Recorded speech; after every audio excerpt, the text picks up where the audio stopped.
जय श्री कृष्ण एवरीवन, नमस्ते। सरिता चांडक महाभारत की अनसुनी कहानियों की वीडियो सीरीज में एक बार फिर से आपका स्वागत है। और आज हम डिस्कस करेंगे अर्जुन की विभिन्न पत्नियों के बारे में। अर्जुन की कितनी पत्नियां थी? 2 नहीं, अर्जुन की 4 पत्नियां थी। जी हाँ, सुभद्रा और द्रौपदी के बारे में सबको पता है, महाभारत सीरियल में सबने देखा है। परंतु इसके अलावा भी अर्जुन की 2 और पत्नियां थी, नागकन्या उलूपी और चित्रांगदा। चित्रांगदा के बारे में मैं आज आपको इस वीडियो में बताने वाली हूँ कि चित्रांगदा की क्या कहानी थी, किन परिस्थितियों में अर्जुन के साथ उसका विवाह हुआ और उससे उनको कौन सी संतान प्राप्त हुई थी। बट कहानी को आगे बढ़ाने से पहले आई वुड रिक्वेस्ट यू, अगर आपको वीडियो पसंद आए तो शेयर करें, चैनल को प्लीज सब्सक्राइब करें और बेल आइकन पर क्लिक कर दे ताकि नेक्स्ट टाइम कोई भी वीडियो मैं अगर अपलोड करूं तो उसमें आपको नोटिफिकेशन मिल जाए। तो आइए बात करते हैं अर्जुन की पत्नी चित्रांगदा के बारे में। जैसा कि हम सबको पता है कि राजा द्रुपद ने एक शर्त रखी थी कि मेरी पुत्री के अलावा पांडवों के साथ उनके राजमहल में कोई और नहीं रहेगा।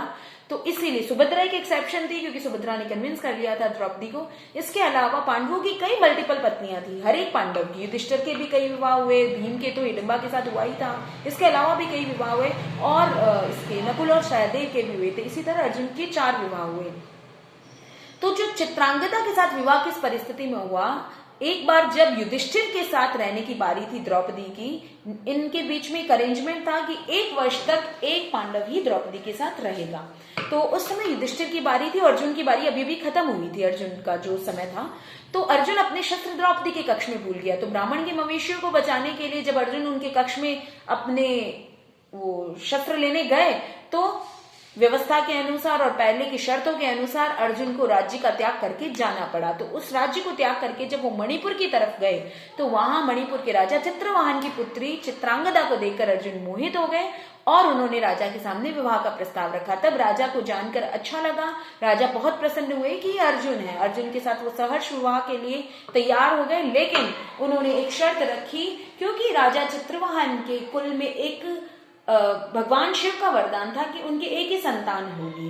उनके ही कुल के पूर्वजों में से राजा प्रभंजन ने, नाम था प्रभंजन ने भगवान शिव की तपस्या कर, क्योंकि उनकी कोई संतान नहीं हो रही थी तो उन्होंने भगवान शिव की तपस्या की। तब भगवान शिव ने उनको वरदान दिया कि तुम्हारे संतान तो होगी लेकिन एक ही संतान होगी। तो राजा चित्रवाहन के केवल एक संतान हुई, लेकिन वो पुत्री थी।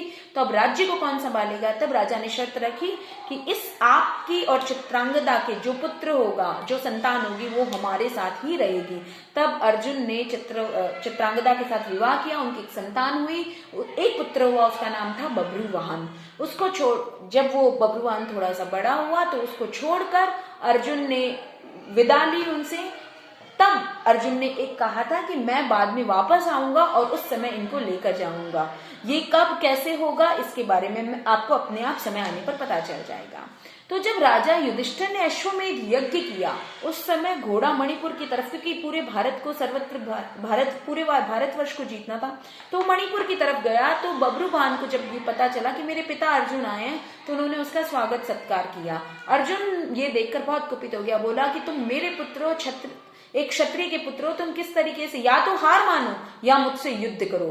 तब वहां उलूपी आई। उलूपी कौन थी? उलूपी अर्जुन की एक और पत्नी थी। उलूपी ने बभ्रुवाहन को इस चीज के लिए उकसाया कि तुम्हें अपने पिता के साथ युद्ध करना चाहिए, तुम्हारी माँ के साथ उन्होंने ऐसे किया करके उसने उसको उकसाया। तब बभ्रुवाहन ने अपने पिता के साथ युद्ध किया और बभ्रुवाहन के हाथों अर्जुन की मृत्यु भी हो गई।